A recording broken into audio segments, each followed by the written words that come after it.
Selections are needed to the purchasing unit using a standard form that captures the data needed for verification and ordering.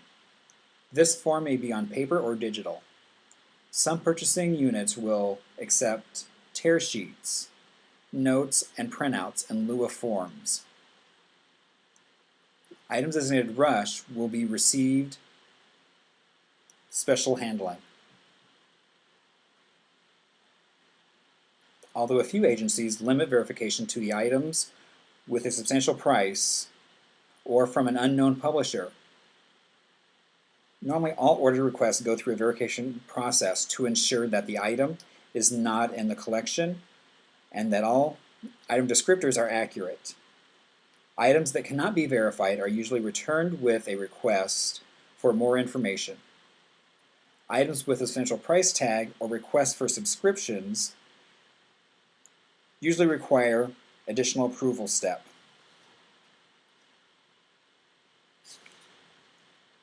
After verification, items not held and available are ordered using purchase orders.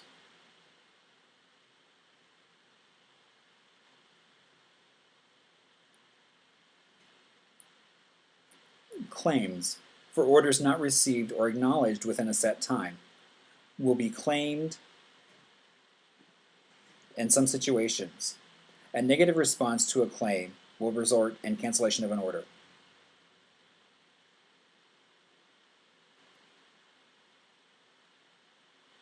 Receipt. As orders are received, the item received is compared to the purchase order to ensure that all is well. The item may be inspected to verify condition. Inappropriate items that are not in good order will be returned for credit or replacement. The PO and invoice accompanying the item are validated and sent to forward for payment. Fill rate statistics should be kept, as well as information on discounts received. Payment is usually done outside the information agency. Obviously, it is important to have a good relationship with the people who approve and cut the checks.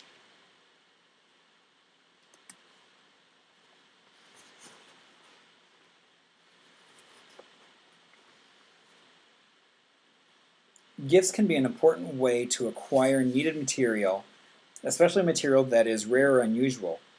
Most information agencies will receive gifts from time to time. Many gifts are not appropriate, and sometimes gifts will be accompanied with requests for special treatment for the donated item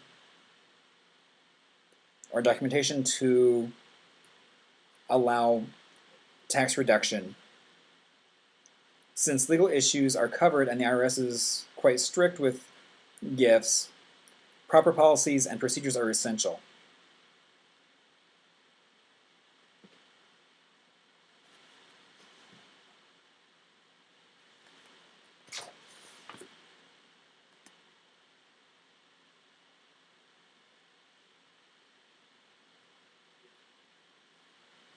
Now, why wholesale vendors?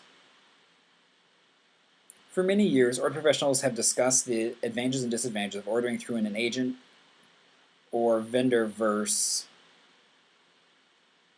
ordering direct. The direct order may result in better price and quicker delivery. The vendor order simplifies paperwork since many items from many publishers can be ordered with one request, and there is only one contact point. Vendor discounts are often lower than those given by a publisher. Vendor service, however, is often better, unless only a few items are ordered. It is more cost-effective to place orders through an agent. Selecting and evaluating an agent takes some time, thought, and working with peers is helpful. Vendor selection. Begin by identifying peer order professionals in a similar information agency.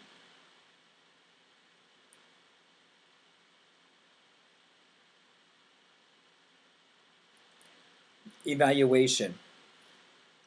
After evaluating materials, the comments by colleagues, and the sales representative meetings, you should be able to list the assets and liabilities associated with each vendor.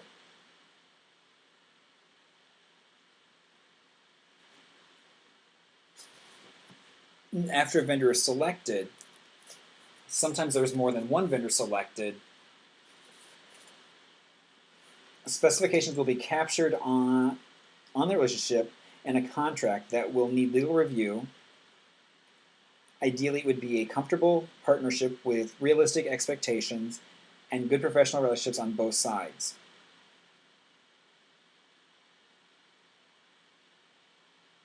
Often, this contract results in awarding the contract to a low bidder, and this may create poor service and difficult relationships. In such a situation, the specifications become important, and penalties for poor service may need to be written into the contract. Vendor performance must be monitored to ensure that the contract specifications are met. Sometimes the order professionals ignore this responsibility, especially if a comfortable relationship has been established. Maintaining a partnership with a vendor requires some effort and understanding. Some in the literature have compared this to a courtship. Be pleasant, assume that the vendor means well, and contact your vendor as soon as possible when a problem arises.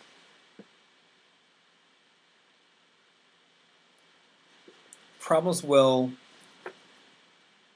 vary from vendor to vendor, and situations often differ, but the major problem today is probably the service charge. Vendors live on a discount between the list price and the sale price. This means that you often have to pay more than list price for an item when you roll, especially when you roll in some of the services. And some of those fees, some offer free shipping, some offer a variety of things to help make the fee more palatable. Vendors will not stock all the items that you need.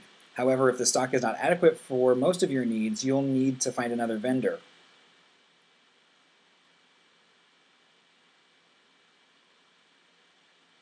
Today, items go out of print so quickly that an item issued early in the year may be out of stock and out of print later in the year.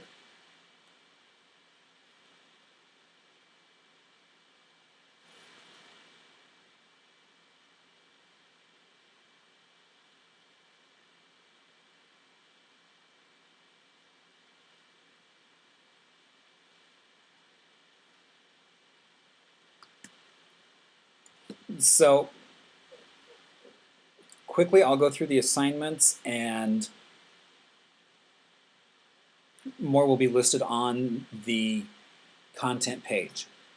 Within your groups, I really want you to look at the material resource list from your group and start to acquire which of those titles you would actually then want to put into your branch. I'll explain more on the page. Read and document on personal awareness plans of your group members. And there's also a class discussion question, which is basically discuss the trends that were mentioned and how will they affect collection development process. Thank you, and I'll see you next week.